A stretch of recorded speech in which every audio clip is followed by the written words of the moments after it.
Константинопольський патріарх Варфоломій особисто повідомив московському патріарху Кирилу про намір надати автокефалію Українській православній церкві.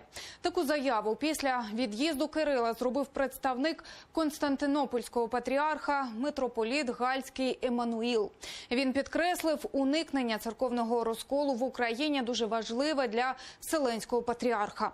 Сама зустріч у Стамбулі тривала 2 години, на ній були присутні лише перекладачі з обох сторін. Московський патріарх прокоментував зустріч лише виразом «все добре».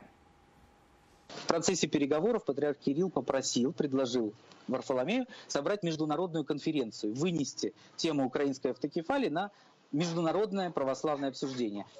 Насколько воспринял эту идею Варфоломей, пока я сказать не берусь. Я бы не спешил уже плясать и ждать Томас в аэропорту Борисполь. Да? Это все-таки преждевременно. И я уберег все-таки и журналистов, и специалистов, да и просто сочувствующих этому вопросу, не говоря уже о политиках, от того, чтобы прямо сейчас говорить, что все, мы сдобулы. Мы еще ничего не сдобулы. Это очень долгий, тяжелый процесс. Но сегодняшняя встреча подтверждает, что Константинопольский патриархат от своей идеи решить вопрос раскола в Украине, дать Украине церковную независимость, не отказался. И это очень важно.